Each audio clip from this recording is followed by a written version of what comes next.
Hormuz প্রণালীকে ঘিরে আবারও তীব্র উত্তেজনা তৈরি হয়েছে যুক্তরাষ্ট্র ও ইরানের মধ্যে, যার ফলে মধ্যপ্রাচ্যে নতুন করে যুদ্ধ পরিস্থিতি তৈরি হওয়ার আশঙ্কা দেখা দিচ্ছে।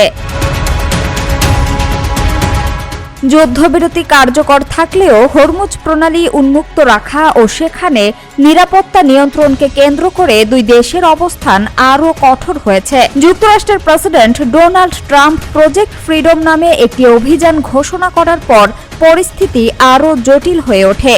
এর পরপরই ইরান একাধিক সামরিক পদক্ষেপ নেয় এবং বিভিন্ন স্থানে হামলার অভিযোগও সামনে আসে, যার মধ্যে যুক্তরাষ্ট্রের জাহাজ, বিদেশি তেলবাহী ট্যাঙ্কার এবং সংযুক্ত আরব আমিরাতও রয়েছে। অন্যদিকে আমিরাত দাবি করেছে যে তাদের দিকে ইরান থেকে ক্ষেপণাস্ত্র ও ড্রোন হামলা চালানো হচ্ছে, যদিও বেশিরভাগই প্রতিরক্ষা ব্যবস্থা দিয়ে প্রতিহত করা হয়েছে বলে তারা জানিয়েছে। এ ঘটনার পর অঞ্চল জুড়ে বিমান চলাচল ও নিরাপত্তা ব্যবস্থা আরও কঠোর করা হয়েছে।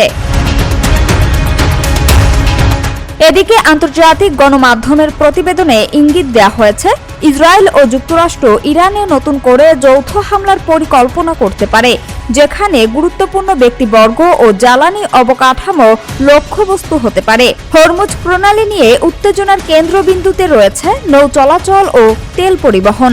যুক্তরাষ্ট্র সেখানে সামরিক উপস্থিতি বাড়িয়ে প্রণালীটি খোলা রাখতে চাইছে।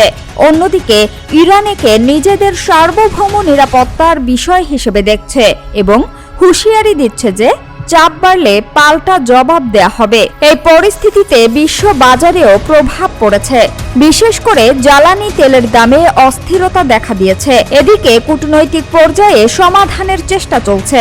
ইরান ও যুক্তরাষ্ট্র উভয় দেশই আলোচনা ও সফরের মাধ্যমে পরিস্থিতি নিয়ন্ত্রণে রাখার বার্তা দিচ্ছে, যদিও বাস্তব পরিস্থিতি এখনও খুবই উত্তেজনাপূর্ণ ও অনিশ্চিত। সামিয়া সুলতানা, ঢাকা ওয়াচ।